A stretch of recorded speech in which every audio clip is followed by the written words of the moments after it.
Good evening, everybody. Welcome. I convene this regular meeting of the Town of Queens Town Board. If you will join me for the pledge. Pledge allegiance to the flag of the United States of America and to the republic for which it stands, one nation, under God, indivisible, with liberty and justice for all.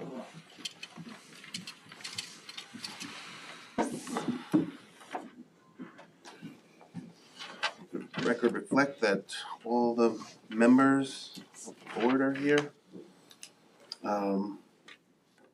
The town offices will be closed on the 19th of January for Martin Luther King Day. Everyone has received the minutes for 2022 of December. Yep. I'm sorry, 2025, December 22nd. Had a chance to review them. I'd like to make a motion to accept them into the record. I'll second that. All in favor? Aye. I'm going to abstain as I was not a part of that. Old business. Okay, discussion for the possible RA zone definition of agro-tourism and event space. We received an email on the 7th from our legal counsel of Agricultural Event Center. Did everyone have a chance to review the definition? And are there any comments moving forward? I mean, I think it's a great starting point. Yeah, I mean, there are some blanks in there, right? Like I think there are some decision points that we would have. Yep. Yeah, no, I appreciate you and Michael doing that. Yeah, so we'll kind of chat amongst ourselves about it, and we'll, chat with the PBZBA members and kind of go from there. I think it's a great starting point. Has anybody reached out to Ags and Markets in reference to this? Only because they have so many definitions, and I do have a contact and a point person from there only. So I just, for us to become more informed also. We have not. I'd be happy to. I know at one point in the fall, there was a gentleman from Cooperative Extension, maybe? Cornell Cooperative Extension, right? Who seemed pretty familiar with, say, like agritourism, right? Was the phrase that he was using. So we could reach out to him as well. But if there's someone you want us to touch base with, we'd be happy to. I do have a point person that's there that I can share the name and number to, because I just think it would be beneficial for everybody to become a little bit more informed on it. It is pretty new, and New York State is still evolving and creating their own definitions. And so I just think we need to be on the same page in going forward as far as state also. So absolutely. And we had also just looked at, local neighboring communities, but somebody from the state may have, they may know a community in Rochester or somewhere that we haven't looked that may have some language we want to consider. Would you like to take the lead on that and just CC us and loop us no, in? I can definitely reach out to him and just start the conversation and go from there. Because I know one of the biggest things, which you had mentioned in your write-up is, and I don't think many people know, if you want to have events and stuff and you have a farm, you need to sell a certain amount of money of your product, and to then be able to have events and stuff like that, when it comes to that whole agricultural stuff. So I think that's primarily, though, for the exemption. Yeah, I'm not sure. So because I haven't delved into it enough, so, and when you think about other places that have it, Stanton's Farm or out in Voorheesville, they do have they sell product and stuff. So I don't know. I'm not fully sure. functioning farms. They are. There's no doubt about it. They are. And I think there's something to be said for that too, that because they are fully functioning, they have then gone on this agritourism part. So I just think it's important to look at all components, because if anyone wants to get there, they have to be established. And so I don't know. But no, I have no problem reaching out to the gentleman there and getting the ball rolling. Conversation. Absolutely. I also wanted to bring up, while we're on the topic, as it pertains to the Dorsey property, Mrs. Dorsey reached out to me and provided me with a copy of page 28 from our comprehensive plan amendment. It's figure 5 land use, and it clearly marks their property as commercial property. So again, it appears that we're running into a situation where we have an older zoning code, an updated comprehensive plan, and they don't match. You know, and I think that's probably because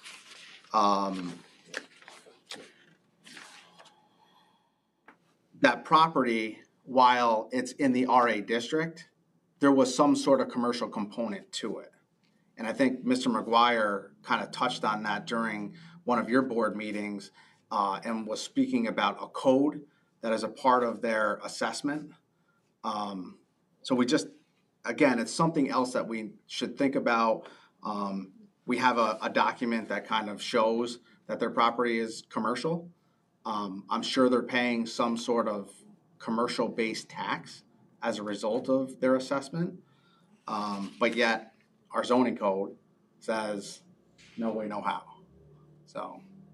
And I think Mr. McGuire was alluding to the fact that for assessment purposes, because the barn was commercial, I think, and they had to do it for that. I'm not sure, but I agree. What did you reference? What section did you reference? And where was that map? It's in our comprehensive plan. This is the original one or the amended? The amended one, Okay. yeah. Page 28, it's the Town of Queens Comprehensive Plan Amendment, Figure 5, it's called Land Use. So I can forward you the email that Mrs. Dorsey sent me. We'll have to double check too with Jason. I know sometimes there's maps here and there floating around that maybe have been updated or are no longer used. So I just want to make sure too that that map is the most updated and recent one that the town's using. The one on our website is, yeah. Okay. And again, that's where she got that Okay. from the website in the comprehensive Okay. plan. So again, just wanted to bring it up since we were talking about it. So I think, you know, as a town board, I think we're moving in the right direction. We will, you know, review this definition and tweak it and have conversations with, you know, our planning and zoning board of appeals members and kind of go from there. At the December 22nd meeting, you guys were discussing this. I'd watched that meeting. And I just wanted to bring this up because it did upset me, I'm not gonna lie. Mr. Schmidt, you had made a comment or a statement about as far as possible retaliation or something with the Dorseys. And you were going to speak to Jason. Have you spoken to Jason? I have not. Okay. And the only reason I'm saying that is because when I had found out from Michelle Dorsey, she had sent me an email that they applied for these 5 permits and they were denied and they didn't give them. My first reaction was, well, why? Because if you want to redo windows or a roof or whatever, like, why can't you? And I did reach out to Jason. And once I spoke to him and he explained it to me, it made sense. They have current violations. So they couldn't give a permit when they're in violation. And you had mentioned that you guys were working on doing a remedy. Correct. Where does that stand? So we did, and I know it was late in the day today, Jason was out last week. We connected with him yesterday, I think it was. We did get from him today sort of a specific list of either steps that they would need to take or additional information that they would need to provide, which I circulated to this board earlier, 2 hours ago, not long ago. 4:44. I think once we're all on the same page, we'd be in a position to transmit that to the Dorseys. That will just address this idea that, hey, if they want to put these windows into a structure that's only going to be used for a barn and we set aside these other potential uses, it would be a path forward. Okay. The other thing I want to make perfectly clear after speaking with them today is that by no means is this barn finished. There are no walls up. So if Jason needs to conduct an inspection, he's more than able to go there and conduct an inspection. Like, the Dorseys don't have to remove walls. They don't have to remove, anything. Like, so. That's great. I think there was an issue or there was a thought that, they have gone so far to do so much work that it's kind of more of a finished product when it really isn't. Right, and I think there was maybe a concern about, say, the ability to do electrical inspections or whatnot, and they have since, or at some point, they've clarified or provided Jason whatever documentation he needs from the electrical inspector that satisfied him. So I think some of those concerns have been addressed, and to the extent other areas are still inspectable, I think that's great. Yeah. And I think that's important too. And I was not going to bring this up. I mean, I've spoken to every single one of you. I think a part of the problem there too is the Dorseys are putting stuff out on social media, such as finished barns. This is our barn. We can't wait to use it. And that was a recent post. And I only say that because being on the planning board and then coming on this role, I had town members message me asking, did they get the usage? Did they get this? I didn't think this happened. Well, no, it did not. In fact, it didn't happen. And then the pictures were sent. So I don't necessarily know that the Dorseys are helping themselves either. If they're going to be putting stuff up there, I don't know what the purpose is or the reason is, but that could be why some people may think this barn is up and done. So that's just... But again, they can post anything they want on social media, on Facebook. Absolutely. They can, Jason, as the code enforcement officer, has the ability to go onto their property and to inspect, this. He hasn't done that. He has not been to that property at all, based upon what I've been told. So I just, And I think you should. Yeah. At this point, just for clarity, for the Dorseys, for the board, I think he most certainly should. I do think he was there when he issued. At one point, I think he was. I don't know exactly when that was in the process, but that was my recollection, was that at some point he was, right? Yeah, he had told me earlier today that he went for a pre-inspection or a pre-permit inspection that may have been around June. Yeah. So, no, I think it would be beneficial, especially it would give clarity to a lot. And I mean, Mr. and Mrs. Dorsey has told me, they've welcomed me to the farm to take a look. I know they've reached, they've said to the board as a whole, come and take a look. I don't know if they said that to the planning board, at the time, but I mean. It was an option to go there before the decision was made, and they welcomed it and invited it, so, Again, at the end of the day, we're talking about a piece of property that is split between the town of Queens and the town of Bethlehem that is substantial enough to really house what they want to do.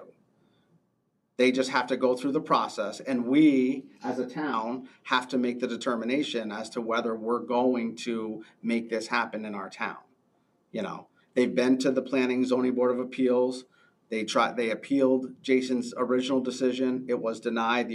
The decision was upheld. But I think I think this definition that Rich and Mike put together, I think really, can help us move in the right direction to allow this to happen with certain parameters. agreed. Yeah, and I think it's important too. I mean, it's a good first step, but there's a lot of work to be done. I think we have to be really weary of, unintended consequences, right? For one person to have something, no matter how much we want it or whatever, but if you make a law or you make a certain stipulation in the code, it could have a ripple effect. So we just got to make sure that we're thinking of the entire town, and we do our due diligence to really, get our information and go through the process. Okay, so just to coordinate information, you'll forward the Dorsey email to the board, and are you planning on speaking with Jason? Because I spoke. I will, yeah. Okay, yeah, he's ready to have a conversation. Okay.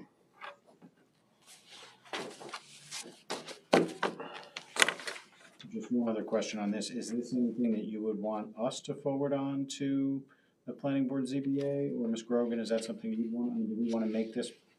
I know next on the agenda is discussion of a joint meeting. To have the discussion on the 29th. Be at the point where you'd want, in addition to reaching out to Ag and Markets, do we want the planning board ZBA to start to think about it? I definitely think it would be beneficial, and we probably could speak of it at that joint meeting that we have, just to sort of keep them in the loop on this, because this is going to be something that comes from this board, but then they are going to have to deal with it. Correct. So absolutely. Okay, so we can forward that on. I think there's been maybe a group email that you had sent that we can reply to and just put this on their radar. Yeah, that would be fine. And I We're mean, not looking for anything, Yeah, you know, just just kind of, here it is, we're you thinking know, about it. right. If you We want to chat to, about it further on the 29th. Yeah, and even the definition that you had provided, I think it would be important for them just to maybe send it to them, just for them to review it, give them a heads up, so when we do meet. And I don't think we did discuss this, but we're planning on meeting, we're segueing into that, so I think it's perfect. We are planning on meeting with the planning board.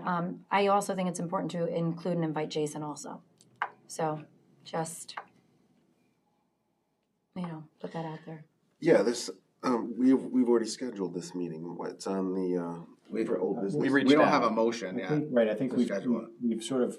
We've talked about it. There's Yeah. consensus about a date, but I don't. And we haven't posted It hasn't it. been we noticed haven't- yet. Correct. We haven't asked the clerk to do something. Did we get a response from Mr. Boomer? And, So I spoke to him personally. I did follow up. okay. We had that email going and I did follow up. I filled him pretty much up to where we are now, and that date is fine. I also included all of the board members so that they could pencil it in. I did hear back from 2 saying that that was okay, but at this point, that's up to Mr. Boomer to continue to carry that out. But yeah, everyone is aware of it. And I did include Mr. Kennery on it. So, I didn't hear back from him, but I also believe he was away. He was I out. think until this past Monday, so it was, Yeah, he's so- just back. Yeah. Someone could just make me aware of the date eventually because it also affects my schedule. January 29th. 29. And my recollection is there's a difference in the meeting start time for the planning versus town. So when would you want to start? 6 p.m. or 7 p.m.? I would prefer 6, but 6. I would go for 7. Can we meet halfway then? Theirs is at 7, ours is at 6. We'll do 6:30.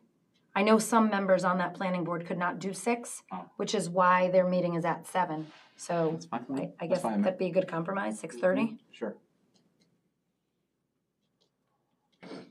So we're going to, We have to make a motion to, yeah. I make a motion to. Are we still waiting for everybody to, do we want to do this on the 22nd or are everybody nailed down? Mr. Boomer is waiting for other board members and we don't know about Kennery yet? At this point, everyone has been informed. 2 members replied.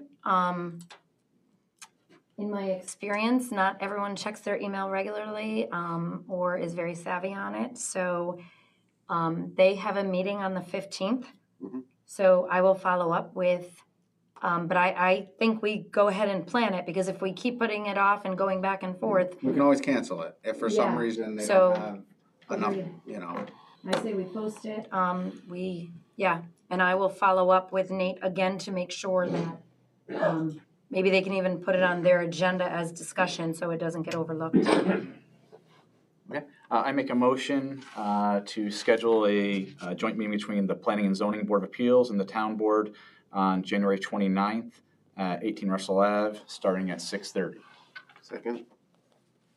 All in favor? Aye. Where would that be? Here. Thank you, Candace. Does the 29th work for you? Okay.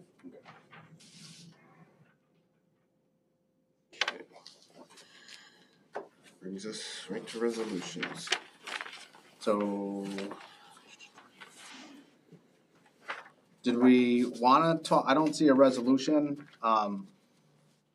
about the one resolution that we tabled about the day-to-day for the supervisor. And I Did we know, table that? I thought we passed My that. recollection was we tabled the budget officer We did, you passed it. that we passed. Oh, it was passed. The supervisor bit because there was some concern when we could have a snow emergency. Believe you But we were still saying- wanted some further clarification in terms of the nature of the authority that was being granted. So, and I don't disagree with that. Is there a definition of what day-to-day is within this department? What is considered to be day-to-day? Because yes, the example I gave, if there's a snowstorm, we're not all around. Yeah, that is to me a day-to-day. People ask for time off, vacation or whatever, that's day-to-day. So has anyone ever talked about coming up with maybe examples or, because if work or something has to be done on buildings and stuff, I don't necessarily know that that's day-to-day. So I don't know, just my 2 cents. Yeah, I'm not, it's It's not a term that I'm aware is defined, certainly in law, and I'm not aware of it having been defined by the town before, at least not during our tenure. But we could certainly help to try and come up with parameters on what that means, if that's something I mean, certainly, well, for example, it's day to day, but there are other elected officials or officers who also have a function, so it doesn't mean he has overtime or that type of thing. I don't really know that the supervisor is going to be approving overtime to the highway department employees, or, right? So some of that is covered by other staff and employees within the town.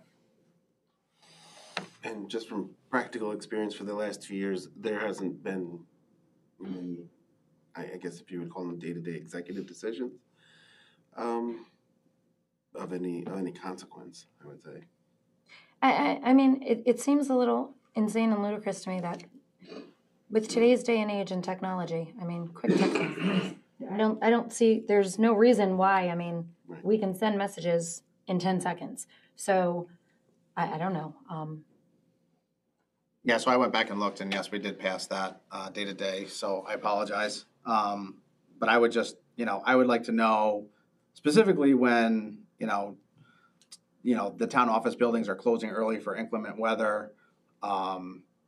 If the town is closing, half day because it's before a holiday, I'd like to know that and, Yeah, that's easy enough. Okay. So, day-to-day closings. Okay. It's a board. And like I said, the first time, in my first year when we had a snowstorm, I deferred to the highway department. I gave Dan a call and I said, what typically happens on snow days? Do we follow the school if they close? And although I think his advice was to close, I had heard that the clerk was in her office, so I thought, well, she can make it, we can make it. And we all went to work, and this was 2024. Yeah, I remember.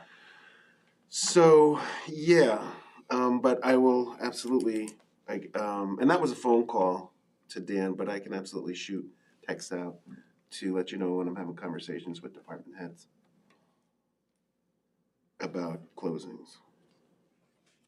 Yeah, I just think it makes sense, for the town board to weigh in on the decision making and everything else. Oh, how would that work? Would that be just sort of an inclination, but not like? I mean, so how it's happened in the past when I've been on the board, we would get a text message and it would say, all right, there's inclement weather. What do we think about closing the office at noontime? And then the board members would chime in. At the end of the day, I believe that it's probably your duty as the supervisor to make that ultimate decision, and I understand. Right, but we're not voting as a board. No, You're just getting feedback from board members. Correct. Before you finally make the determination. Yeah. Okay, that makes sense.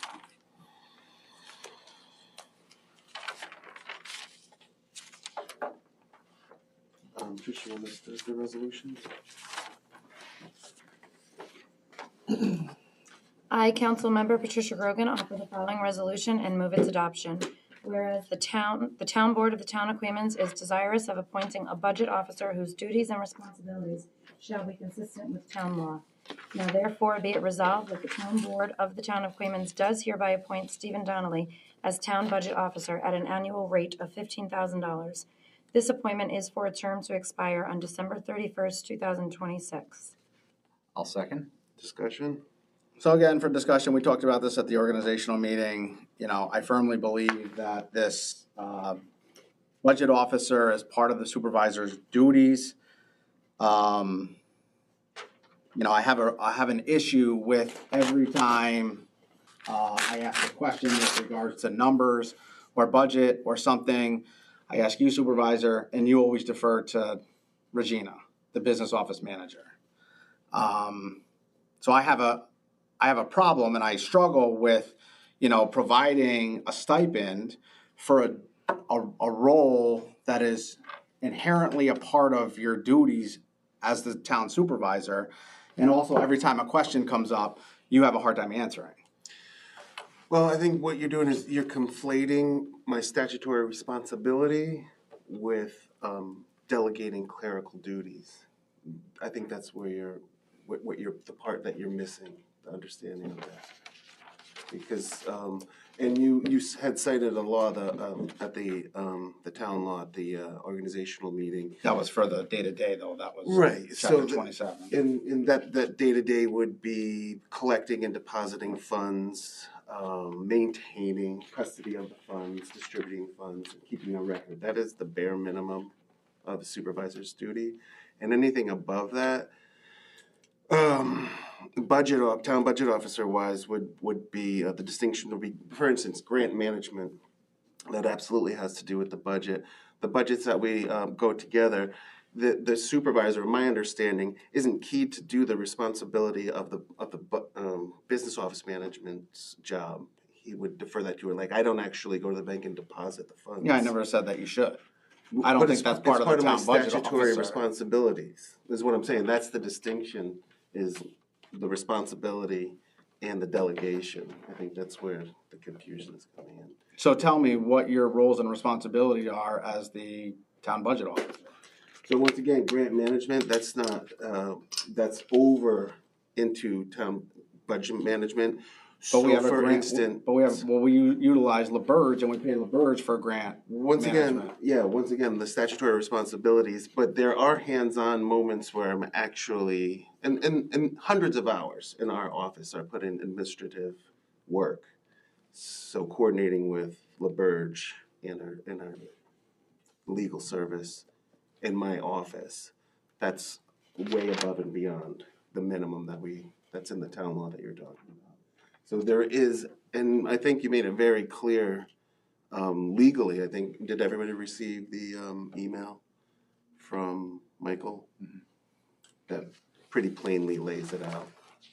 But if you want to continue to know in plain language, revenue maximization, that's never happened before. That's part of my job, above and beyond the minimum duties. It's never happened before. But you don't do anything on a day-to-day basis. You That's untrue. You instituted you came up with exactly NICLAS. How is it day-to-day? It's day-to-day because you monitor the funds, and I do this every day. And But then when I ask you questions, honest, you don't have the answers. I do have whenever the answers come up, and when you want to ask a question that's not on the agenda, then I always tell you the same thing. I can get the answer for you when I'm in the office, or you can come to the office and ask the questions there.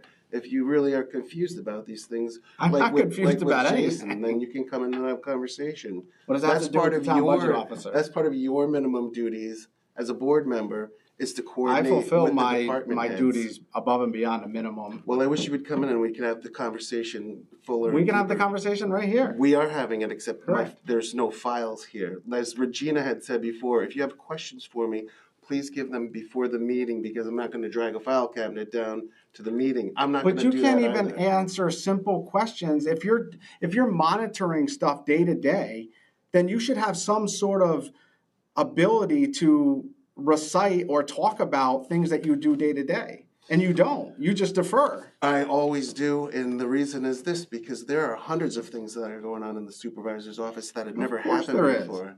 Well, it's not of course. There's always hundreds my of things administration where this is happening, that we are doing this. It's not of course. That's why before I got into office, people had said, it's a part-time job. It's not a part-time job. It's a full-time job. And more than 50% of it is budget officer work that we do in that office. Whether I delegate the clerical parts to either the accountant or Regina. So for instance, give me examples. I just gave you one. You gave me a grant. So capital assets management. There's another one. Remember when we came up with that and we had all the department heads? That is above and beyond. Where did that go? That is maximum revenue. Where did that capital asset management, where did it go? You collected some numbers. Right. But in turn, what happened we with use those numbers to try to figure out and project how we're going to do the budget for next year. Budget management is a huge job. It goes on every single day, hours a day, sitting there crunching numbers, getting up, going to talk to the business office manager, hey, how can we save more here? What did you have when you go back 4 or 5 years?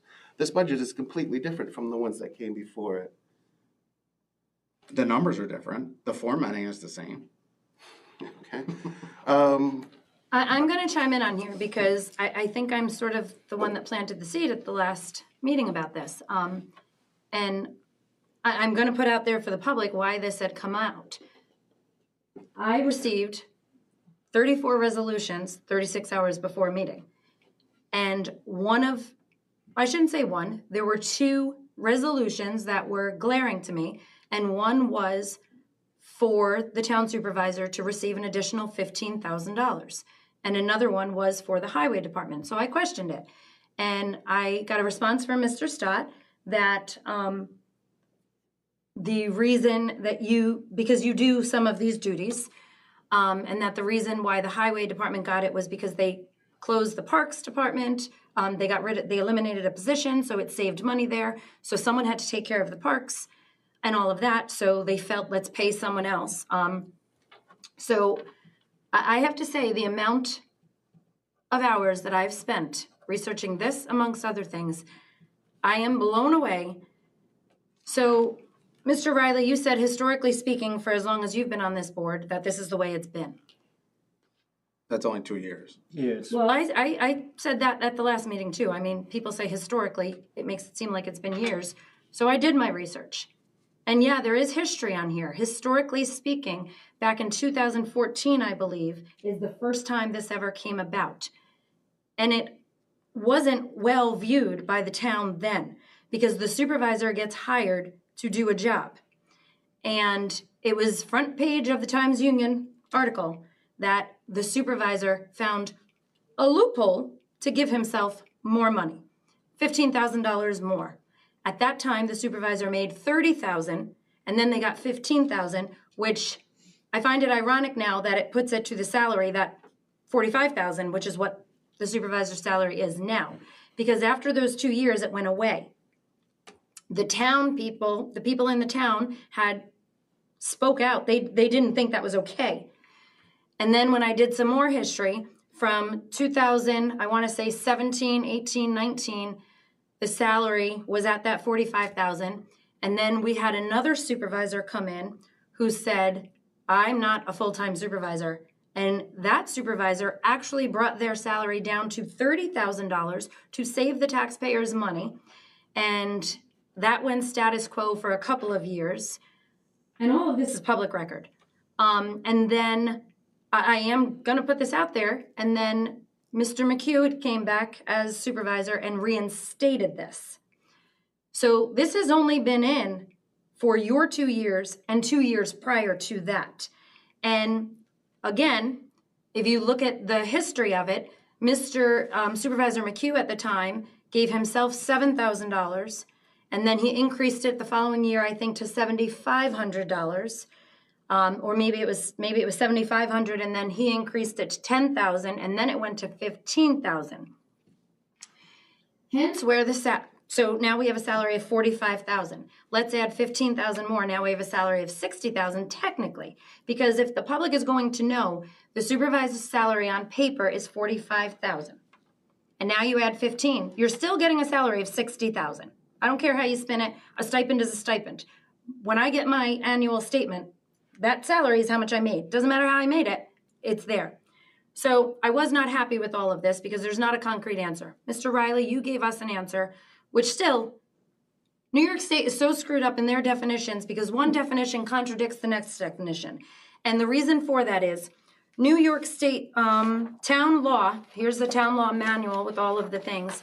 Section 103 specifically states, supervisor as fiscal officer according to the comptroller. Section A, the town supervisor serves as budget officer unless he or she appoints someone else, town law section 103.2. It clearly defines the definition as the budget officer. And it also says inherently. Then you go to section 29, I believe it is, 29 section 4, it says that the supervisor can appoint a town employee to do that job.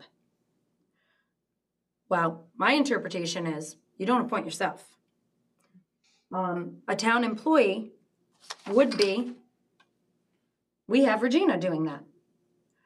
So if Regina is doing that, I don't understand why someone, if that's your job, and it says it in there clearly.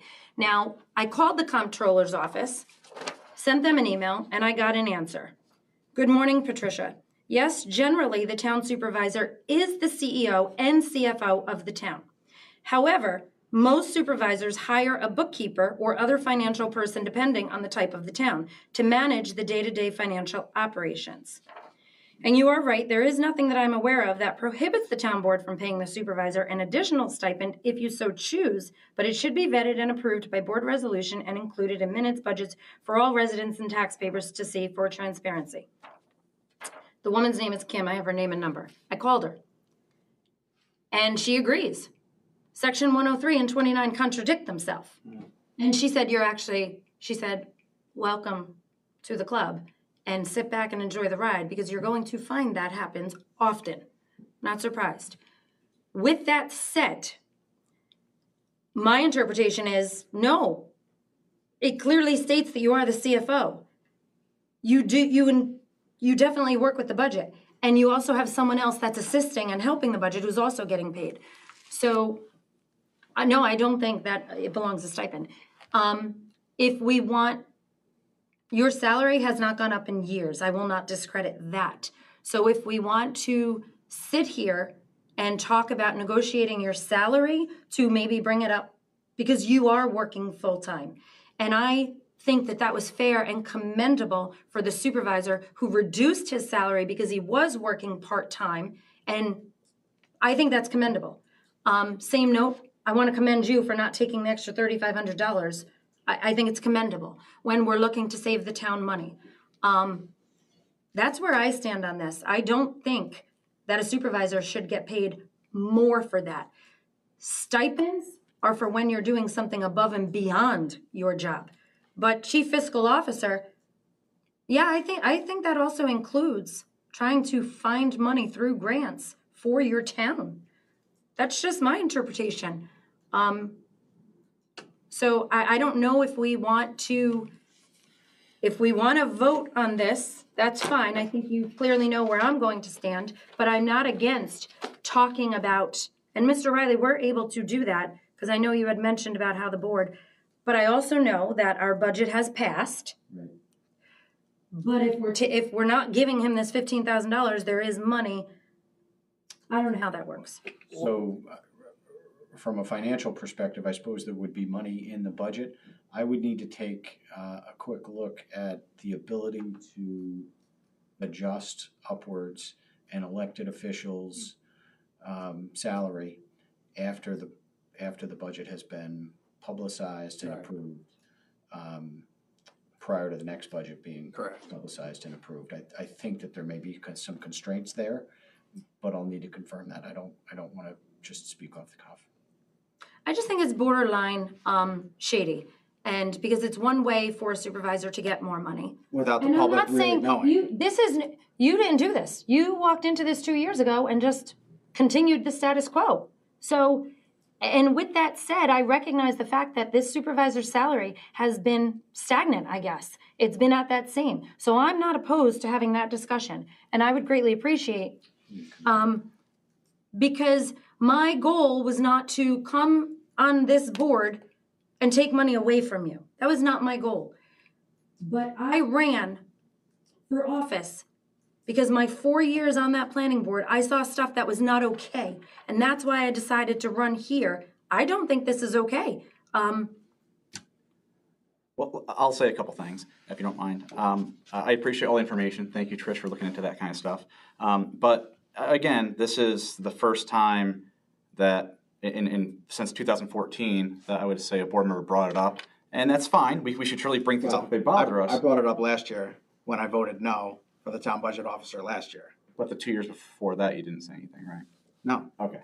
But it hasn't changed. It's always been $15,000. Correct. Okay. No, it started at $7,000 in 2012. In 2014, I have all my numbers, so if you in give me, 2014, it was 15,000. I don't know if And it that's when it was, started. well, it started in 2014 at 15,000. That was the first time, and Correct. then, but that was only for 2 years. But that was the first time that Ever. the budget officer resolution came into play. Ever in the history of this town, and it only lasted 2 years. Mhm. Because then Right. the supervisors that came after, they did not take that. As you find the number, I'm just going to keep talking. Sure. So it's been the first time, and to be honest, it's I said before, I think partly, I guess it is a situation of stipend where if a supervisor did not feel comfortable doing this kind of work with the financial side of it, you have leeway to hire for $15,000 a part-time person. And if you do feel comfortable, then you take that $15,000 like it's been given the last few years, and that's yours because you're taking on that role. It's the supervisor's position is odd. It's obscure because it's a case-by-case basis. You could have a supervisor who literally spends an hour a day in the office and can do the job, but you spend an hour a day in the office, and then you have a supervisor, and I will say this about Mr. Donnelly, he is there 50-plus hours a week. Every time I call, every time I go in to see something or ask him a question, he is always there with a list of things that he's working on. So it's very tough for a one-size-fits-all when one supervisor could just come in for an hour a day and do some work, and the next one's there for 50 hours a week, and I mean, how do you differentiate between who deserves $15,000 and who doesn't? I mean, if you're putting in 50 hours a week, to me, I think maybe you do deserve more pay than a $45,000. And that needs to be negotiated Sure. at budget time. I agree. When we are talking about the supervisor's salary. But to my last point, Mr. Schmidt, like Mr. Riley said, I mean, Mr. Donnelly has been obtaining this for 2 years. He ran and won, and people elected him based upon the fact that this was that kind of job. It was a $45,000 with if you do the same job you did the last 2 years, it's a $15,000 stipend. To say all of a sudden we're going to get 25% of your income and take it away, I think that is not okay. If you want to institute, then I agree, Ms. Grogan. I don't necessarily think it's appropriate for all supervisors, depending on how long they're in the office for per week or per month, whatever. But if you're telling me that you're going to take away $15,000 for somebody who's been receiving that for the last 2 years, and somebody who expected to receive that for 2 more years, and come down by 25%, I know if the shoe was on the other foot, and I got a job at the RCS school district or something, thinking I was going to make X number of dollars, and something like this came up, and they said, oh, by the way, you are going to make now this much less, I wouldn't think any of us would feel that that's okay. So if you want to institute this whole don't pay $15,000 extra after his 2-year term, by all means, that's a discussion we can have. And There's only 1 year left. 1 year left. But the whole point. The same way last year. But the whole point is, I think for this year, the election has happened. There was expectations.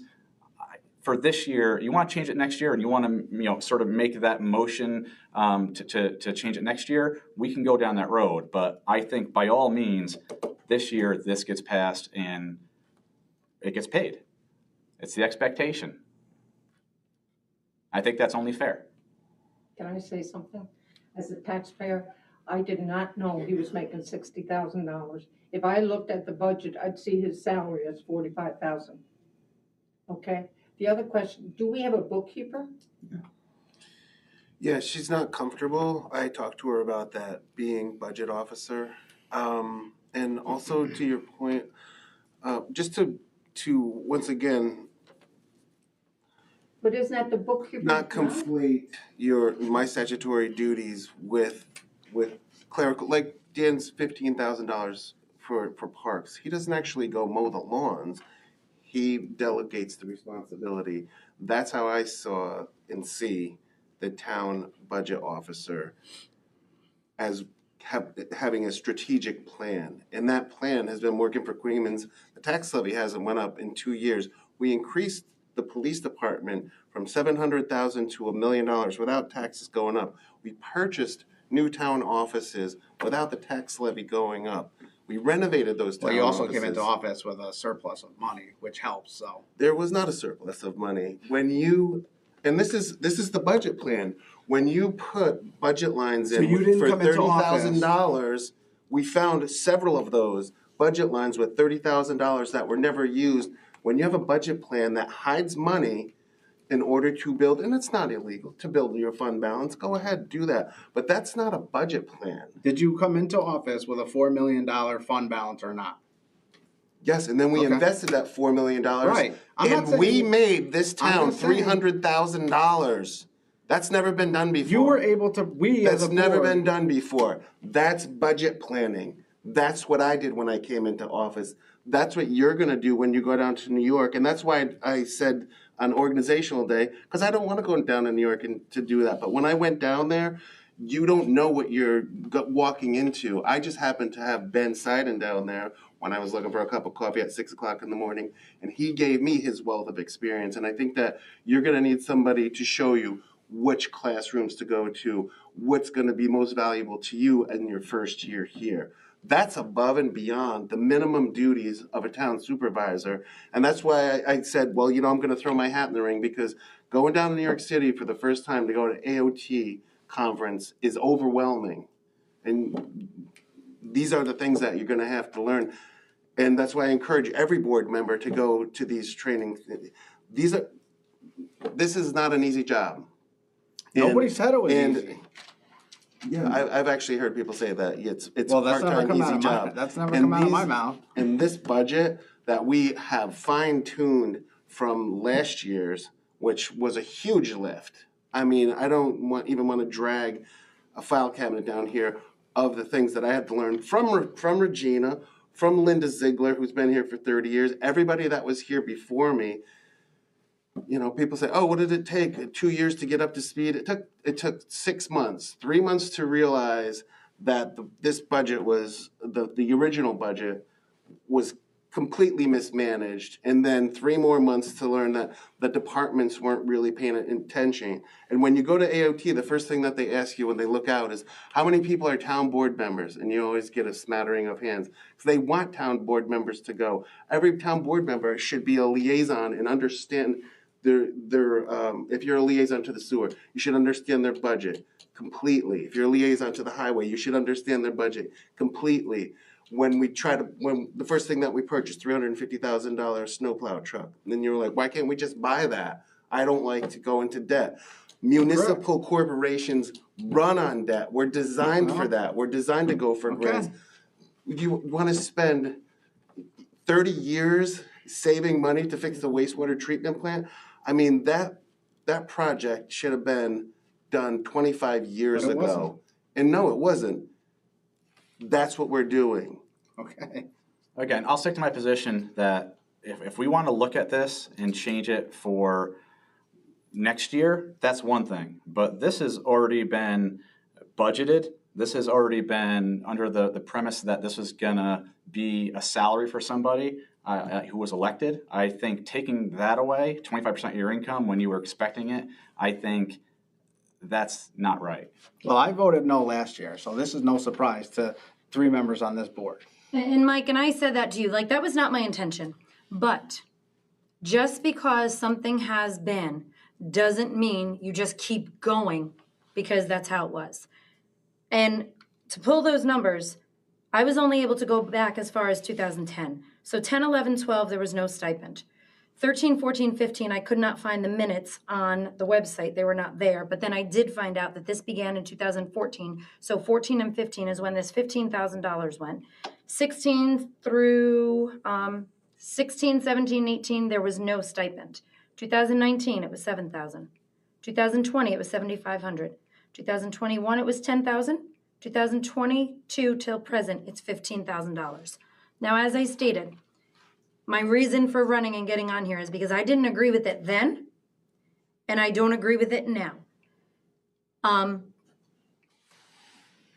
I definitely would like you to find out if there is a way to negotiate the salary after the budget, especially knowing that there is money. And I agree with you. I'm not out to take people's livelihoods away. You have children, you have a wife. someone came in and took $15,000, I'd be up the creek because my spending is, so I get that. And I own that and recognize that. Here's another fun fact. I actually think you were paid this stipend in your last paycheck because I don't think our payroll was informed of it.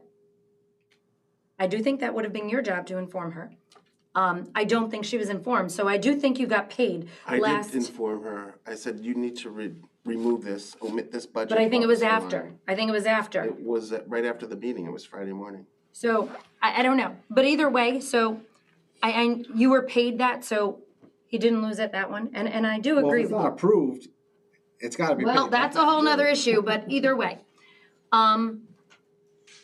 I am okay with amending this resolution to allow him to continue to receive his money while you find out if we can negotiate his salary.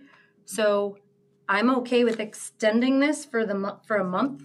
We'll amend the resolution. I don't know. But I also know, as Mrs. Candace pointed out, there's a butterfly effect here. Like when it comes to the budget and the payroll and doing that. So just looking for thoughts and input right now.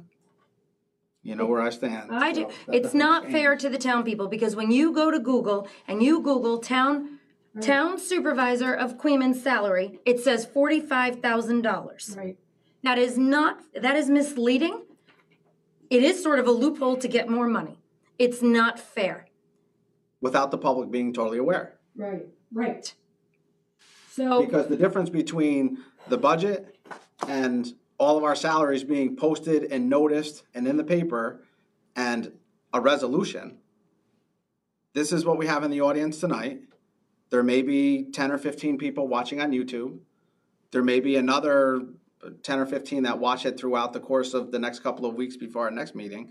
But we're not getting a large amount of the town to understand that, the supervisor gets a salary, but then he also gets a stipend for duties that are really a part of his official duty.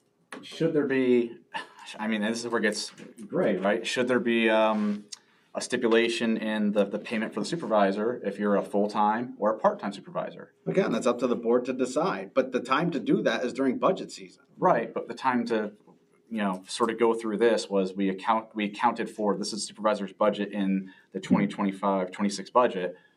And I have no problem, Ms. Grogan, if you want to get further clarification from Mr. Riley, that's totally fine. We can amend this to keep going for a month, but, and this should be definitely looked at, but after that month is up, my position will stay the same for the remainder of the year.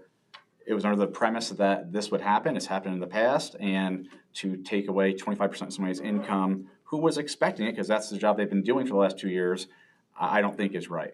And it can surely be fixed for the following year, but for this year, it's budgeted and it should stay the same. But I am okay with extending it for a month so we can get further clarification. So we get further clarification from you, and you say, yes, we can do this, or no, we can't. We can also resolve this we can't do it, okay? You could communicate with me. We can have client communications via email. Is that what you were going to? I think, were you trying to say that we could resolve this without having another meeting? Right, if we did it, Yeah. okay, that's fine. I think that sort of the simplest thing to just, maintain the status quo while we look into it would be to, delete the word December and insert January. And then you're making an appointment for a term that expires on January 31, 2026. And between now and the next town board meeting, we can give you, an opinion as to whether or not there's another way to address that $15,000 by, say, changing the salary of an elected official. I don't know that there is, but we'll confirm that. And then at that point, you would decide whether or not to extend it for the balance of the year, or if you had the ability to adjust that salary for the elected official. I do think that's fair because I'm not in this to take someone's livelihood away. But Mr. Donnelly, you just opened up a whole nother can of worms, because if you have a bookkeeper that doesn't feel comfortable Yeah. doing, I'm sorry, that is not Right. okay, because if I look up the definition of bookkeeper, and the thing is I'm not saying that everybody has to start somewhere, but if you're not comfortable, then learn it, or and we also have Regina that is also doing the finances, so. What bookkeeper are you talking about? I thought you were talking about Regina. Bookkeeper? But we don't have another bookkeeper on top of it. We have an accountant. Okay. So I've spoken with Regina. Part-time. I've spoken with Regina a couple of times, via email, Regina's and part-time too. she's been informative and helpful. So Absolutely. Regina's great, yes. Anytime I send Regina an email, a text message, whatever, she always gets right back to me. She always provides me with the information I'm looking for. So I can even talk to her more. Okay. So do you want to make a motion to change the date from December to January? I can Okay. work and compromise and do that until. So that would be, we will amend this resolution then to say January 31st, 2026. Speaking with Candace, I think just for the purposes of the minutes, we could simply have you act on the resolution as amended based on this discussion, rather than to sort of have a motion to amend the motion. Yeah. Makes sense. So We will amend this resolution, this existing resolution that I just read into the record. On our discussion. You're acting on it as amended based on the discussion, correct? You haven't voted on it yet, so I would think that would be fine. Yeah. So that, So all in favor as amended? aye. Opposed? Nay.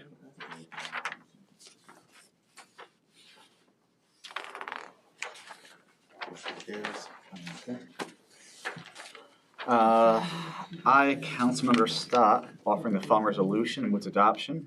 Whereas the Town Board of the Town of Queens, by resolution number 030-26, previously authorized a schedule depicting the salaries for employees and positions for the budget year 2026, the schedule. And whereas the Town Board filled the position of Budget Officer for the Town of Queens, now therefore be resolved that the Town Board of the Town of Queens hereby authorizes an amendment to the employees' positions and salaries listed on the schedule attached to resolution number 030-26.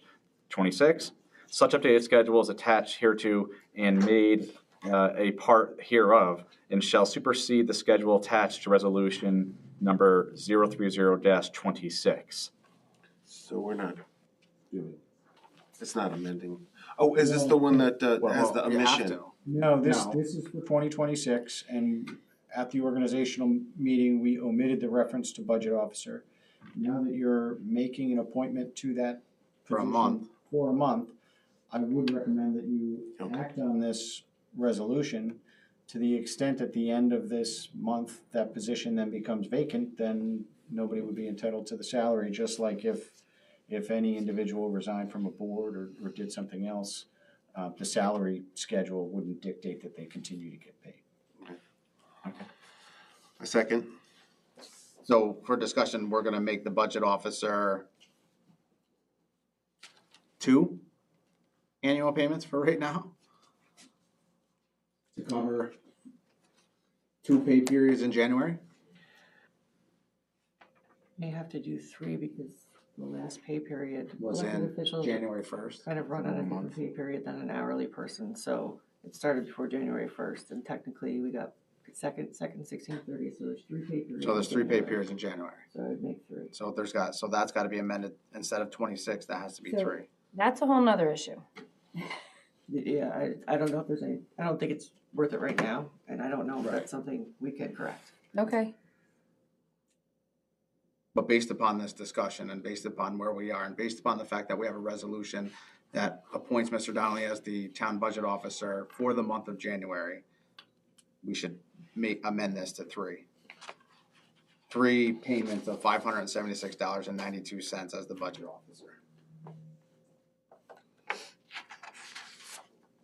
Now, Mr. Donnelly, I have a question with regards to your regular salary, because Last year, we gave everybody $1,000 raise, including yourself, but you didn't take the $1,000.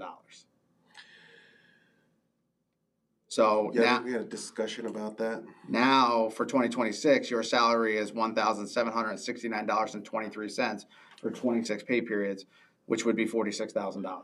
Right, you're so going as to the take board had voted for that, Right. Elected official Correct. raises. So I'm just asking, Which I- this year, are you yeah. taking the $1,000? It has already been deposited, yes. so. He did, I mean, when we had that I just discussion, opposed he it. did oppose it. He was the one who No, I opposed. know. Yeah, I know. Yeah. But that was right. 2 years ago.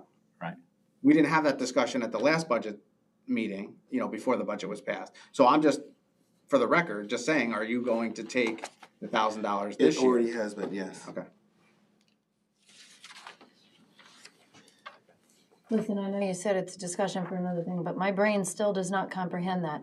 How do you pay someone in January for December on their current salary? Can you explain that to me further? Can you just clarify exactly what? No, I cannot, because I am not a Observation part was? of payroll. Okay, I will I clarify. want to be sure I understand the question. You'll understand it once I put it black and white.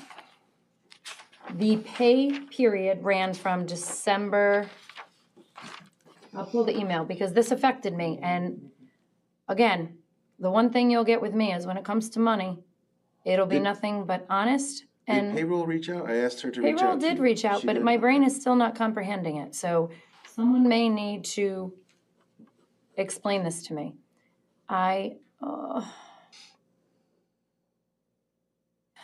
I'm just looking for the email to confirm the dates. So the pay period was from 12/15 to 12/28, 2025.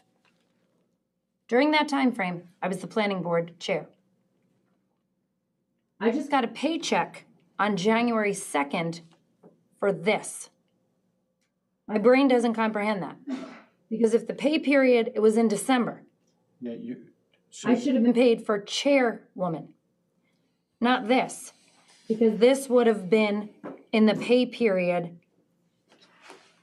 Are you following my question? No, I am, yeah, so, Which is, for 2025, you should have been paid your entire salary as planning zoning board member and chair, which is the $180 per meeting, as I understand it. correct. So you 30. should have received that straight through the end of December. In terms of how, you're now a salaried employee as a board member, that's paid in 26 times. 26 times. And so whether that payroll occurs on January 2nd or 1st or whenever it does, you should get that pay, but you should only get that pay 26 times over the course of the year. And so you might get paid, if the pay period starts early in January, you may get your last paycheck for this year as a town board member on December 15th. 18th or whatever it might be. So you'll still get your 26 pays regardless of how early you get it. You'll still get your full salary of $13,500. It's really just how those pay periods. And that's fine, but I just wanted to make sure that I wasn't getting paid for a role that I wasn't in, which is why 3 pays for January is confusing to me when we go to this. When you get paid 26 times, Yeah. right, there are 2 months where you get a third paycheck. Because That- the extra week. Correct. So January just worked out so that we would get 3 paychecks in the month of January.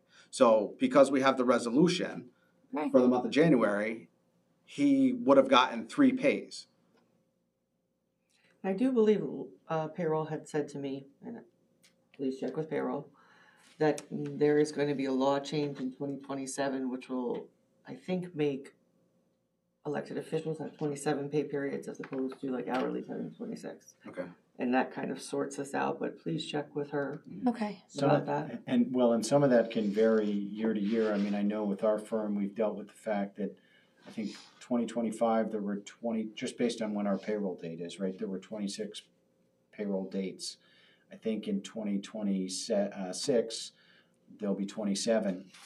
And in 2027, there's gonna be 25, just based on where that falls, right, in the calendar year. And so for salaried employees, you're taking what their total salary is and you're dividing it by normally 26, but every once in a while, 25 or 27, and that's what that's how the rate should be paid out. That's fine. Thank you for, so confusing, but And again, this, And it's different. this may from have to hourly get versus amended. salary, right? It's, This may have to get amended again next month anyway, so. okay. I think based upon what Candace said and the way that the calendar falls, I think it's appropriate. Because Mr. Donnelly already received, or we as a whole have already received one paycheck, so. So we don't need to worry about fixing that or anything because this covered that. Correct. Fair enough. so just to clarify, we're gonna approve this, or the proposal is to approve this as amended, and the amendment would specify, I think we wanna say first 3 pay periods, not just delete the 26 and put 3, because I don't want that to be interpreted, well, he's gonna be paid like every 4 months or Right. something, right? Yeah, think I it's agree with just that. for clarity. So we'll amend it to the first 3 pay periods. Right. Okay.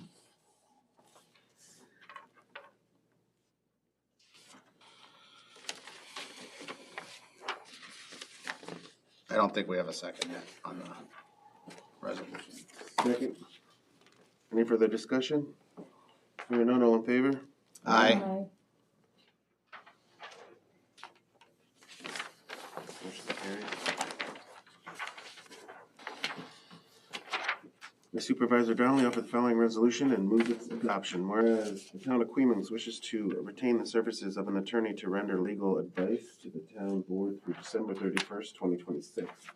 Be it resolved that Gleason, Dunn, Walsh, and O'Shea, PC, is hereby retained as attorneys for the town of Queens pursuant to a letter of engagement for professional legal services dated January 1st, 2026, which provides for an annual retainer fee of $32,960.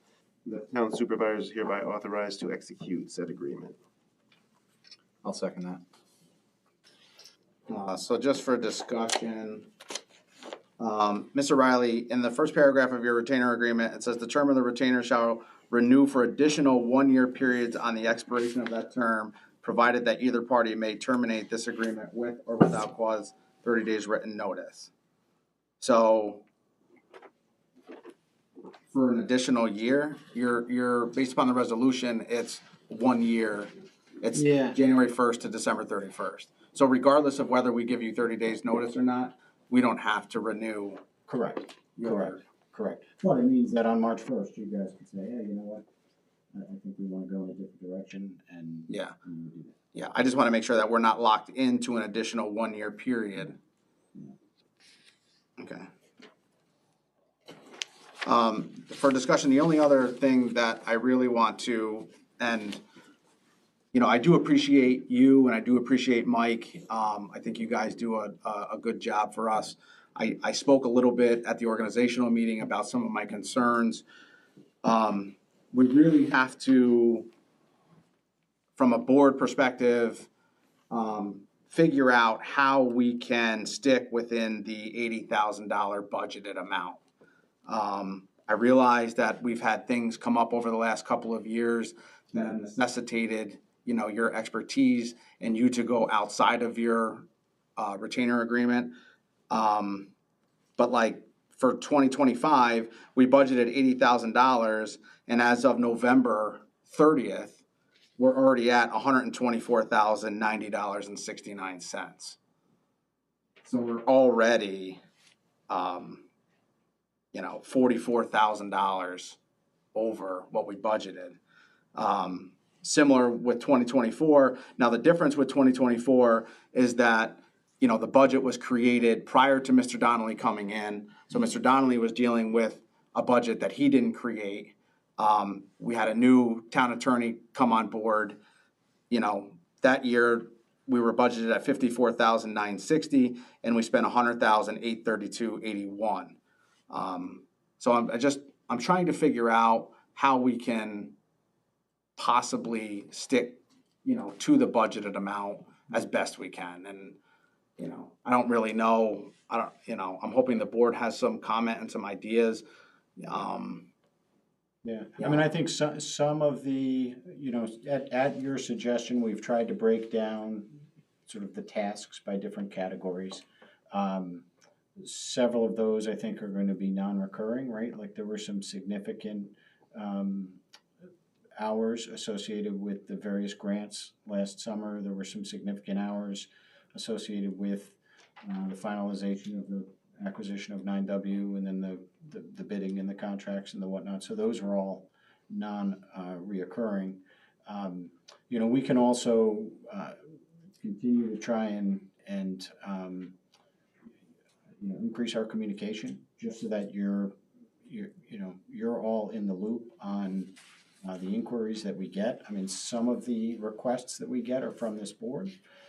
Others we get maybe from other departments. And so, we do try to be as responsive as we can to those folks, but we can try and just keep you fully up to speed in terms of what those requests are. And by all means, if there are sort of are less of those inquiries or fewer that you want us to answer, we serve at the pleasure of the board. Yeah, I mean, I appreciate the fact that, the department heads have access to you, but I think at some point, we as a board, in order to be fiscally responsible, we may have to have conversations with those department heads and really say, you're gonna have to come to the supervisor first and talk about your concerns and see if we can figure out internally what to do and how to proceed before you just run right to Mr. Riley, where Mr. Riley's charging $350 an hour. I think that may help. Again, I want the town to run as efficiently and effectively as possible, but we also can't just continue to overspend this line item year after year after year. I don't disagree at all. And the part of the reason we tabled this was, one, I did not receive the letter of agreement, which I have, and I've gone through it. But the other thing was that next day, I sent emails out to do my homework and my research to find out what have we spent the past 5 years in this town with our attorney. And from 2020 till now, 2020 was 50,000. Now these are, I'm just rounding them up. 2020 was 50,000, 2021 was 50,000, 2022 was 61,000, 2023 was 149,000. We did have a litigation in there, I get that. And then 2024 was 108,000, and this year in November we were at 124. So then I tried to look at what were our numbers in 18 and 19. Because, to play devil's advocate, we had a town supervisor that was an attorney. So they don't always have to, just to be fair. And I just got access to that today, and I wasn't able to pull the numbers to see what it was for 18 and 19. At my last meeting, I said, I think you get paid a ludicrous amount. I don't mean your retainer fee, so I just want to put that on the record, and I apologize if I implied that. This is a ridiculous amount. If we're going to spend 124,000 plus, we're better off hiring our own attorney to work at our pleasure regularly at that rate. I mean, it's just mind-blowing and crazy.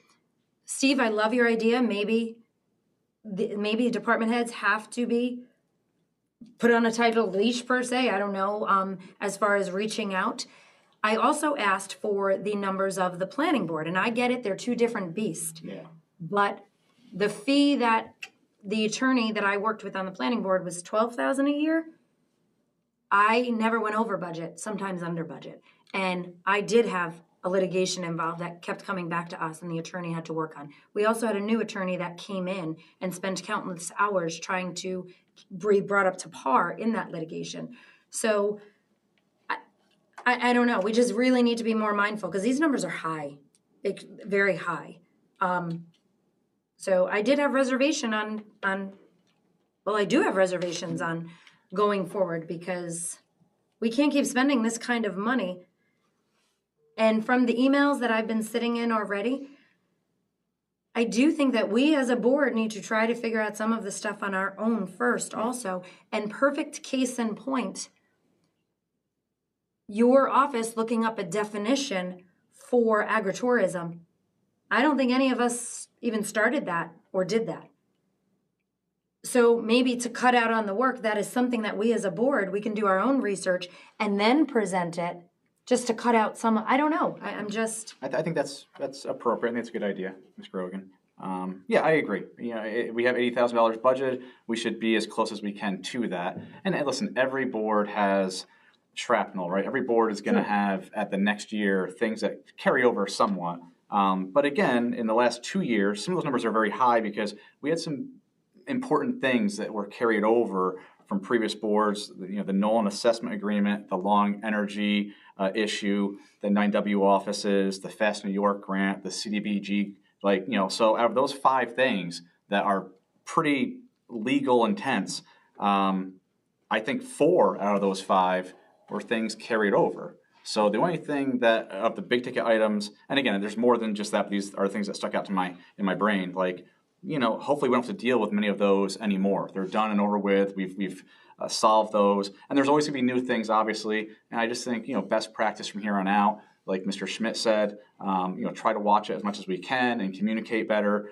Ms. Grogan said, you know, try to, with a 4 or 5 member board, try to communicate as much as we can and maybe take some of the weight off of the legal team and only approach them when we have that final question rather than the steps leading to that final question.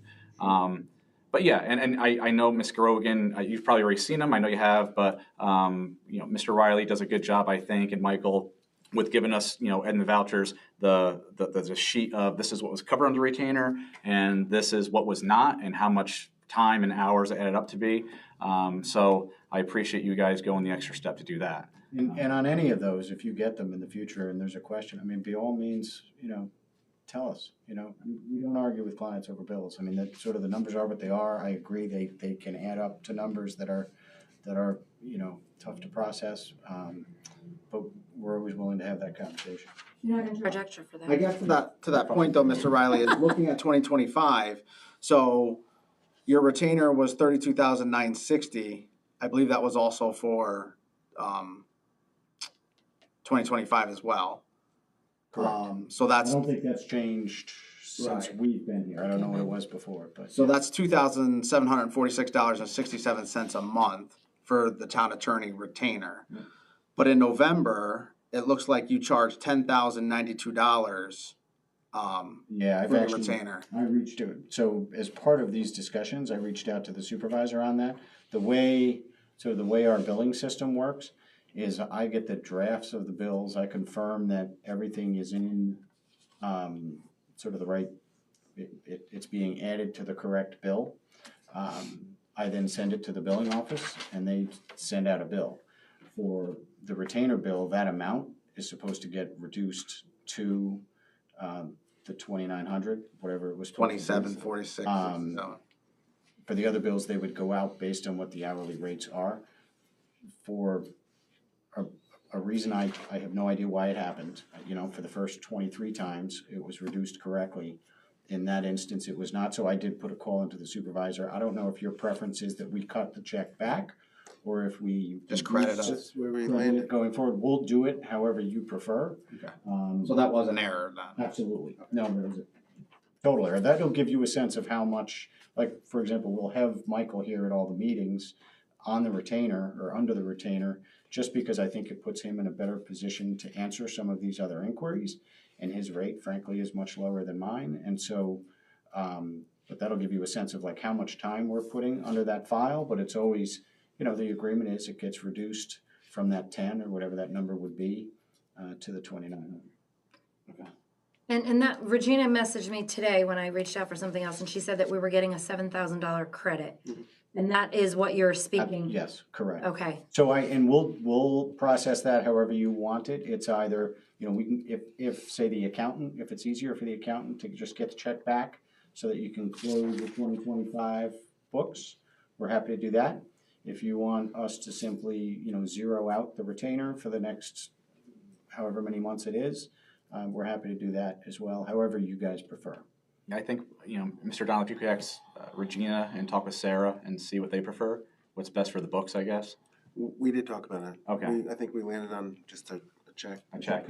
Okay. So we'll go ahead and do that. Okay. Another question I had, Mr. Riley, is so a lot of our agendas and resolutions, they come from your office. And I get it, it's part of the retainer agreement, it falls under the legal services agreement. A lot of our resolutions, though, I don't know, necessitate the attorney to be drafting the resolutions. Would we save any money by having the supervisor and or the supervisor's confidential secretary draft the resolutions and provide you with complicated resolutions for you to review? Would that save us any money? No, because we intentionally do all of that and handle all of that under the retainer. Okay. I suppose it would save Michael and I time, but we just do it that way. Many of the resolutions are pretty standard. Right. The resolutions that have been used year after year, we do check them just to be sure that they're formatted correctly, that the dates are correct, that all of that is correct. A lot of that my assistant Ann does. It's Michael and I really get involved in the more complicated resolutions that we present to the board. That's where most of the time in terms of that type of prep would be spent. But it really doesn't. So it's not gonna save us any money. It doesn't affect you guys. We've always done that under the retainer, just like Michael is here and I'm here. All of that is strictly under the retainer. But if you didn't have that added responsibility, then technically we could kind of renegotiate your retainer for a lesser fee. Yeah, I suppose we could talk about that. The retainer is, if you break that down by the hourly rate, well, you could see how it. Oh, yeah. Came out last month in November. That was not a. Yeah, again, I'm not trying to, I'm just trying to figure out how we as a town can save some money. Yeah. And that is glaring to me. It's glaring to me that your assistant, Ann, who I'm sure is very, very, very smart, is basically drafting our resolutions and our agendas for us. And we have a supervisor and a confidential secretary that could really do what Ann's doing, and then. Yeah, I would just say that she's more reformatting them or looking Because at them Fazio as opposed does to, take the old, as opposed to drafting older ones something. that are in there and sends them, and then they check them. So Fazio is doing Everything. some sort of. There are some that he resolution goes prep. and he sends, and everything goes through legal, because we've seen in the past resolutions that were defective, where, for instance, the WIA grant or the CDBG that you voted for in 2022 for the $2.5 million, it was the resolution that was defective. And that's the reason you didn't get the grant. And this time around, through our legal service now, we actually got the $2 million CDBG grant. We didn't get the 866 that. So you don't have to bond to get good money. No, we did. So the project is incomplete. So we didn't get the bond that You didn't get the WIA grant, but we got the CDBG grant. Right. Correct. But the project that was written by MJ needs to be funded $3.366 million. So they have to do it. They have to follow the application. This is how grants work. So this money that we didn't have a supermajority from you and Ron voting against, that $944,000 gap still has to be filled, because the townspeople aren't going to save money for 30 years to come up with that. That $944,000 has to come from. You don't have to do all the work. Listen, just listen. It jeopardizes the $2 million. We could lose that. I thought you said it was already That granted. bond resolution is required by New York State, and we explained it to you 100 times. Correct me if I'm wrong, but Ben was here you sent an January email. 2nd, 2025, and he sat right there. I know all and that. he told this board. I know all that. What I'm saying is you just sent an email. But You just your sent voting does not reflect that. You know that. Anyway, this is off Because topic. we so. still, well, we're talking about legal fees, and we're talking about competent attorneys. You're not going to you're not going to save money by having a supervisor who is doing so much, even if he has gone to law school and passed the bar. There's still going to be mistakes. You need to have, just the same way we wouldn't have Mr. Riley's firm do grant work. That's why we have engineering firms. That's why you have professionals, and you get that team together.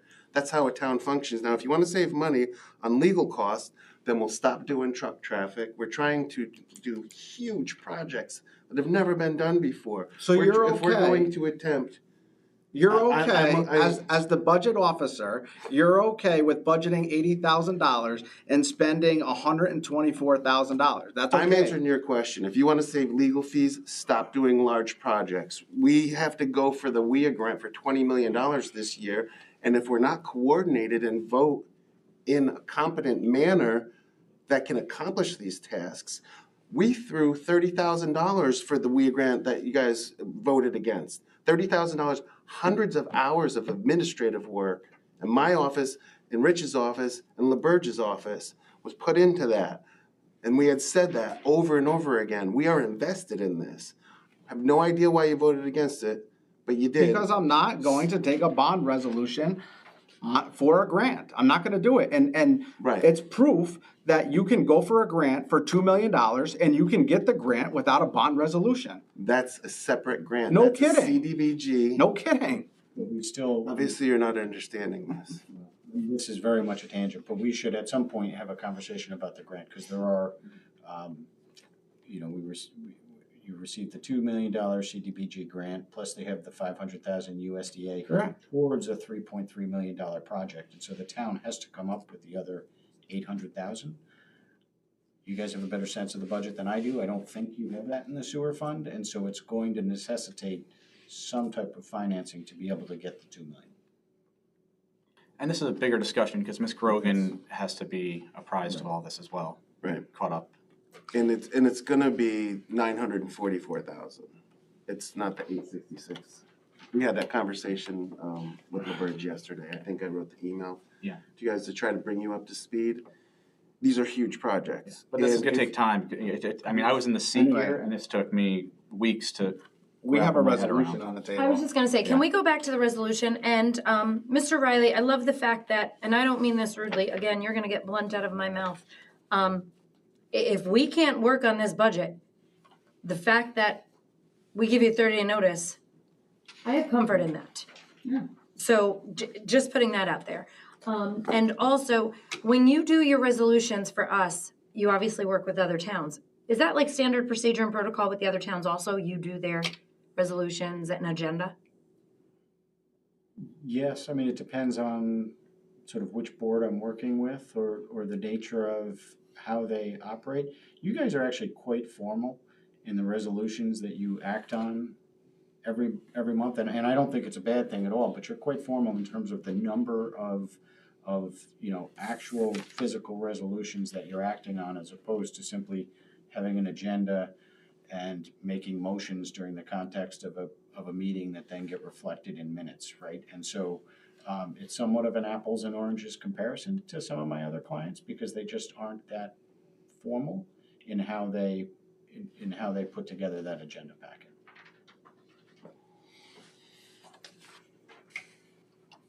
So we could be less formal, that's that an option? Well, no, I mean, all of that, again, we do all Honestly, of that under the retainer, and I think have a paper trail. I think the course. record that you guys generate all the time is fantastic. I'm not suggesting you do that. It actually doesn't cost any more money than what this retainer says. Right, so it's, Further discussion? Hearing none, all in favor? Aye. Motion carries.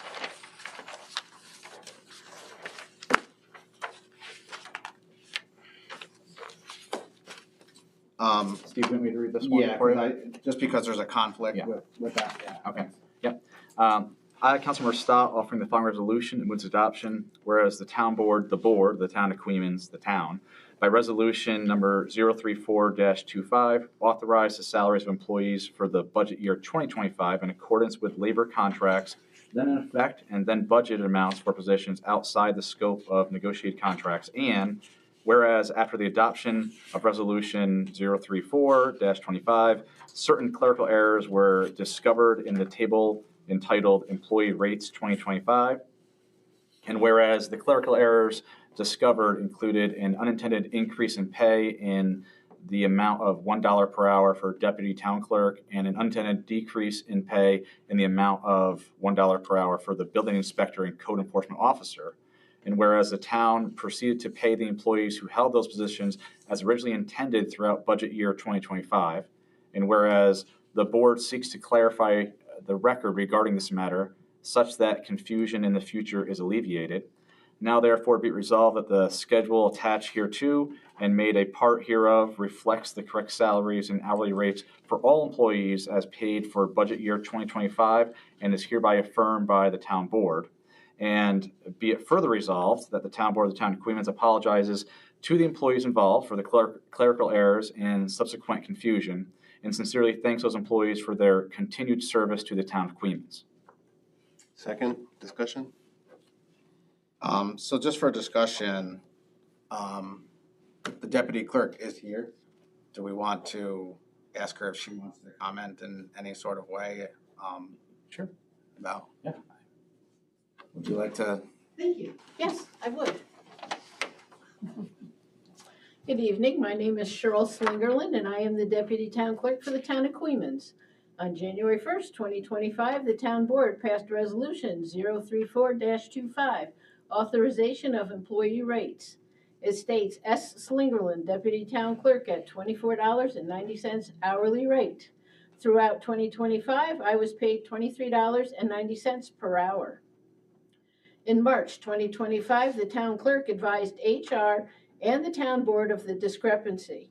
I received a phone call from HR stating I was being paid what I should be, then she hung up the phone. I also received a phone call from Town Attorney Rich Riley. He spoke with me and asked what I expected the town to do. I said they had two options. They could pay me the $24.90 per hour or do an amendment to Resolution 034-25. Neither was done in 2025. Now I'd like the town to reimburse me the back pay of $1 per hour that I am owed. Thank you. For discussion, I do find it kind of comical that we're very worried about a $15,000 stipend immediately when we let something like this go for 9 months. It's the conversation you all had earlier was extremely frustrating considering the conversation I've been trying to have for the past 9 months. So I spoke with you after the last meeting, because as a member of the public, before I sat here, I sat there watching something go back and forth for 9 months. I personally felt that it was ridiculous that it went back and forth for 9 months. I don't discredit that. I also stated at the last meeting that I do think this was human error. A mistake was made. Why it wasn't rectified or resolved immediately. With that said, I think I've spoken to some members on this board. I myself, I was overpaid for 1.5 years.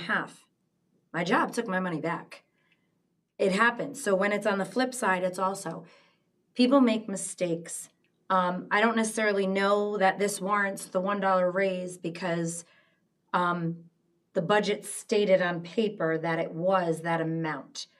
When someone typed it up, it was an error. So I am super happy to see that we have a resolution. Knowing that we are formal and this could have been done by making a motion to, without going this paper trail, that should have been done long ago. Ms. Lingerland, I am so sorry that it took so long. I did make sure at the last meeting that me starting this new year, this something from 2025 shouldn't have even been here. It's here. I personally think, and maybe you guys can shed more light on it, I was only a recipient on the other side listening to your conversations, but I do think it was a clerical error and it was human error. So with that said, I'm glad it's being fixed and recognized. Yeah. It's just 9 months too late. And no one on this board is. Not one person on the board even called to say, hey, a mistake was made, nothing. Even though I had heard at previous town board meetings that I'll be in touch the next day. And I've never heard from anybody. I will excuse my nephew since he has family and it would be a conflict of interest for him, so. But I do owe you my sincere apology because while I am your nephew and while there is a conflict for me to vote in such a manner and to bring up certain things that have to do with pay, I still should have acted and done my due diligence as a board member to ensure that this resolution came way before January 8th of 2026. So I do sincerely apologize. Accepted. Thank you. I'm sure the rest of the board feels the same. I know I do. Cheryl? Anybody else? Yeah. Any further discussion? Oh, I agree. This should have been done long before I even sat here. So, I apologize to you for that. I'm glad we have this resolution. And just out of curiosity, I didn't know that Jason and Sandy were $1 you put under. I thought they were also $1 over. They were under? So I had a discussion with Linda a couple days ago, and they were $1 under. Or, sorry, just Jason was $1 under. Not Sandy. So The Jason, resolution's incorrect. So Okay. I think that, is his title not building inspector and code enforcement officer? it is. The intent is Jason here. It's a decrease in pay. You're Was saying, Sandy's pay affected? Linda did not tell me Sandy's pay was affected. Oh, okay. Okay, thanks for the clarification. I thought I spoke to Sandy today, but I was incorrect. So is this correct? It is. And the attachment, the employee rates of 2025 are correct? I think the confusion is Jason is a building inspector and he's also the CEO. So that is. right. And we're referring to a single individual here, not, Yeah, our I intent is not to refer. confused and conflated Correct. assistant building inspector with building inspector. Further discussion? Hearing none, all in favor? Aye. I will abstain. Abstain.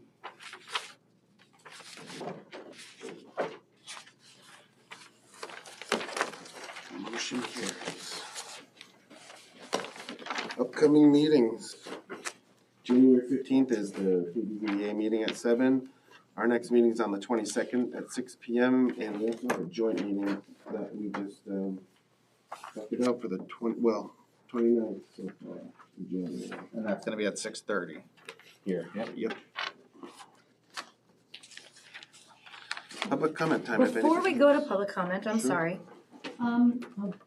Can we get clarification on agendas and resolutions? Can we have them on Monday, Mondays, yep, please? Monday, So every Monday I will get the agenda and every Monday I will get Monday morning. resolutions. And I understand things happen, but receiving, There will be drafts of agendas Monday morning. and it'll be And sent. resolutions. And resolutions. Correct. Okay, because we have 2 weeks between our meetings. We should have an idea of what's coming our way. I can't look at a resolution the night before a meeting or 2 nights before a meeting. I work full-time. Correct. I Yeah, I see need, that you read your emails at like 10 o'clock at night. yeah, exactly. So I would greatly appreciate that. Not a problem. Always subject to change, tentative, but at least, you know, That's why they're drafts. yeah, at least. And I Something. get that. But if I have an idea of what's going on and getting any resolution that's on there, please, I would greatly. There's no rule to this either, and this is just me, common courtesy. If we're sending emails to each other, can we acknowledge that we got people's emails?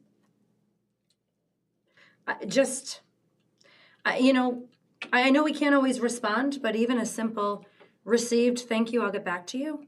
So we know that I don't know, that's just common courtesy, please.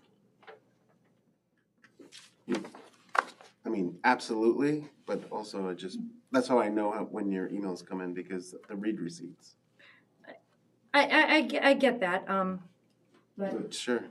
yeah, and sometimes it doesn't need to be, but when someone's asking a question in an email and there's not a response, that's, I guess, more my point. Like, if you're just informing us of something, I don't expect you to, every single one. But if there's a specific question in an email or you're looking for feedback, it would be nice if we communicate as a whole, the 4 of us for now. Absolutely agree. Thank you. Public comment time. Please step to the lectern if you have some comments. Barbara Tanner. First of all, if Cheryl was on Judge Judy, she'd be getting interest too. Is there an effective date for when she gets her pay? Effective as of when? Does she start getting that dollar back? I don't think that the board has made a That's motion. not what the resolution provides for. Oh, so it could be from today or tomorrow or?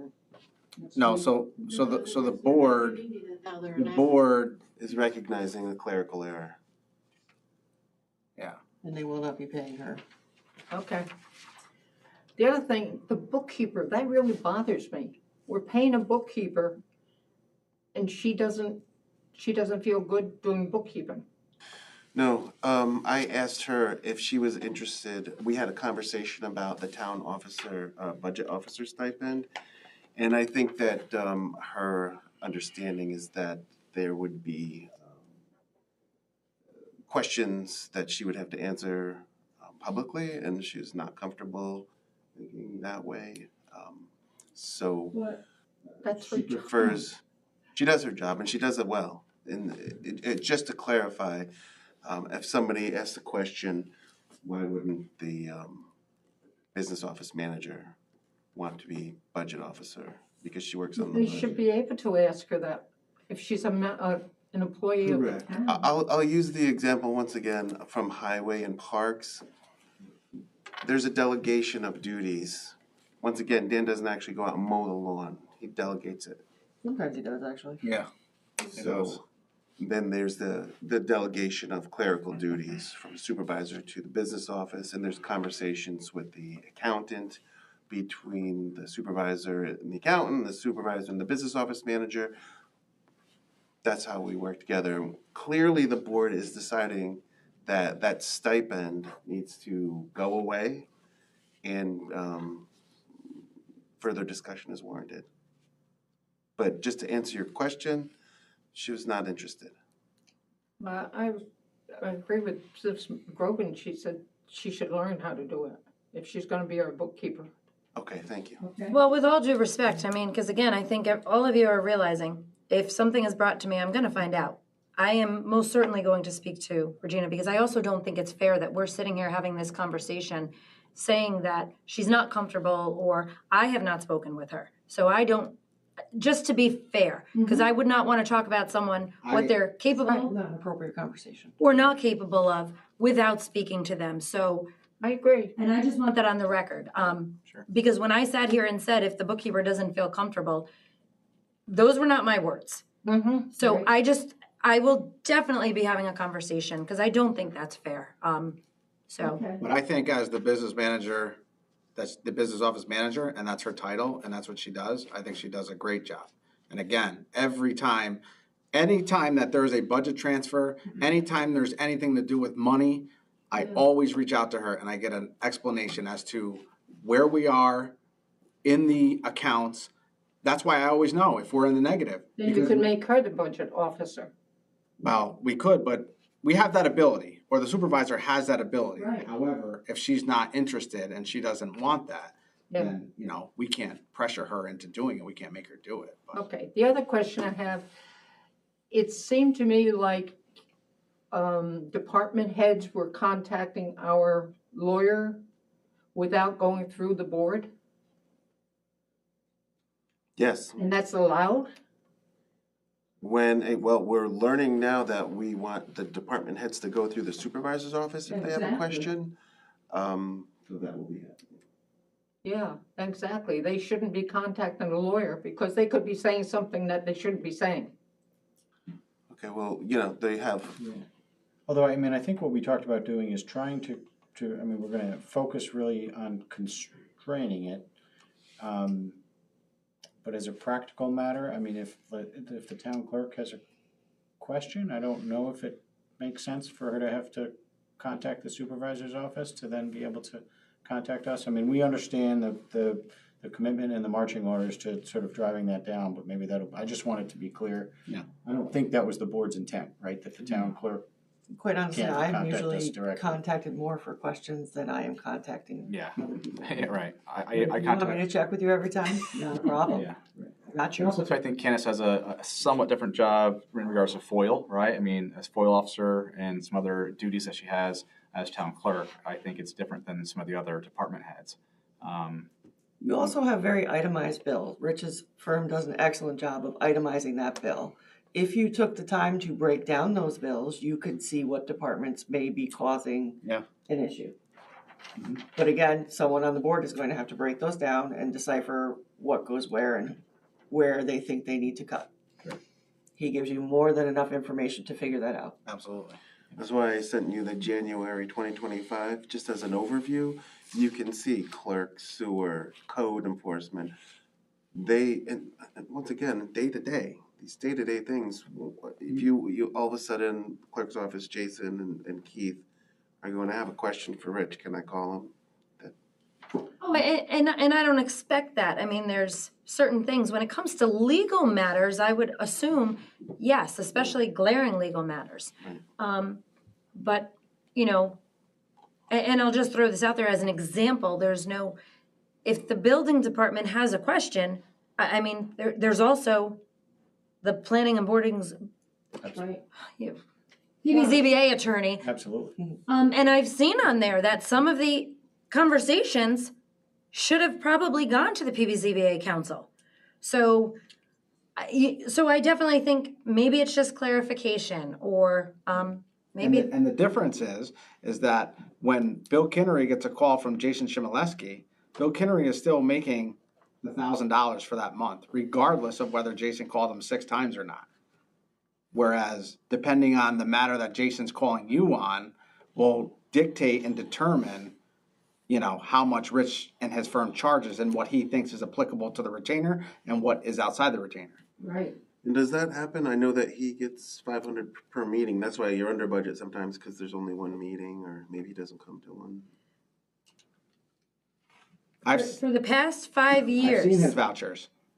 Yeah, There is nothing more. No, Than just No. the meeting. there is nothing more. He did send us that He did. engagement letter at the end of 2025, I guess, during December. So, I expect that if he started getting regular calls from the building and code enforcement department about, say, enforcement-related issues that weren't necessarily, Planning and zoning. they didn't necessarily involve an application before the board. Right. I expect he probably would need to do some of that outside the general retainer. Maybe, I can't speak on that.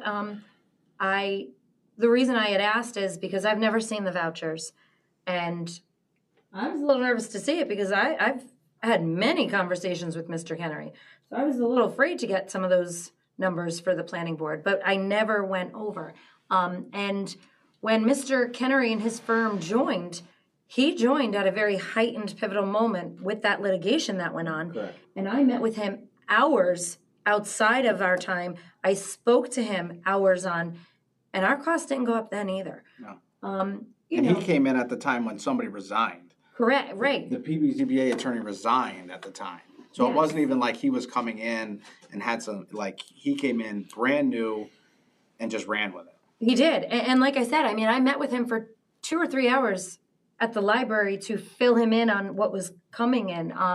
And we've met other times too. So it hasn't gone on. I guess maybe I am either naive, but I just think it's part of the business. And, he was there to serve for that board, and it wasn't astronomical, and it's 2 different beasts too. So to be fair, you're also dealing with the board, the town, so it is a different beast in and of itself. So I do expect that to be, but I was a little sticker shocked with your prices, so we do need to work on that.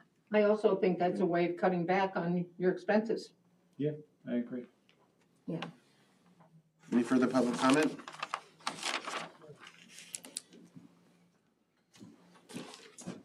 How you doing tonight? William Stewart. I just wanted to ask, you guys talk a lot about the attorney's budget and all that, and the last couple of years it's been a lot higher than you budgeted for. Does that have a lot to do with the grants and other things that come up? Right? Grant work, it's, once again, the truck traffic, issue is dealing with, 3 major industries, coordinating with the village. There's a lot that goes into that. And once again, if we want to just cut back on projects, I'm sure we could get it down to $50,000 a year if we could just stop all projects, and our attorney's fees would be very low. Right, but you're probably gonna have other projects and grants, because you're not gonna stop the grants. I don't think you're gonna, I mean, unless I'm wrong. Well, it's been done in the past. No, I know. I'm just saying it's. I mean, we're looking at a wastewater treatment plant that was built in 1970. Right, It's fallen apart. It needs to be rebuilt. okay. That's 25, 30, 40 million dollars. There's no way around that. And once it actually fails, since we are reaching for grants, the state of New York is going to mandate that we repair it, that we bond it out, that's gonna happen. It's happening right now. The UV system's failing, the round clarifier's failing. Keeps in here, I went and looked at the tanks. There's chunks of concrete falling into them. Didn't we purchase This the is a new UV problem. system? Didn't we Yeah. purchase that? Yeah, it's Yeah. about, Oh. yeah, it's coming in. The things that we had purchased, And they're the about pumps? 12 weeks out. And Yeah. the pumps? So that's why there's phase 1 and phase 2. So phase 1, we are attempting to finance it through grants. Okay. So the way it works is an application, and I just went through a 2-hour meeting today with CDBG, that municipalities that get grants awarded, it is such an intricate process that you have to, after the application, you have to follow it to the letter. And there's a lot to it. But we have partial funding for phase 1, which is trunk lines and the lift stations, which are submersibles. MJ wrote out the plan. That's the application that we used. It's a $3.3 million project. But now with the attorney fees, they're I think it was used, $6,000, wasn't it, they're Rich? used for the grants, right? Which, And the projects. no, that was probably close to I'm sorry. $20,000, I think, for that WIA and CDBG grant. So, I mean, that's one that wouldn't recur. I'm sorry. No, I was just I saying. interrupted you. Go ahead. No, that's William. all right. I was just saying, so the attorney is being used for the grants. It's gonna be used for probably, the construction of the new facility, right? Does that have to do with the attorney? I think that's more of like engineer. That's right? probably more Essentially. engineer. It has nothing to do with the attorney isn't involved in that. But then you have the some of the other stuff that comes up with the roads and other stuff with attorneys. Is there attorneys involved in that? The attorney communicates with the engineers. The engineers, I mean, we have to make sure that moving forward, that we're protected. So we're a municipal corporation. So when you dig into, and if you want to research Fortune 500 companies, typically the biggest expenditure is legal services, because you're protecting the town. If you had an NFL football team and you said, we're spending too much on helmets and pads, they would say you're crazy, because you need to be protected. That's what legal service does. It protects you So that if you guys, from exposure. if the board is gonna keep doing what they're doing here, maybe the budget should be a little higher for these fees, because Yeah, that's what I was thinking, William. I'm just saying, because Yeah.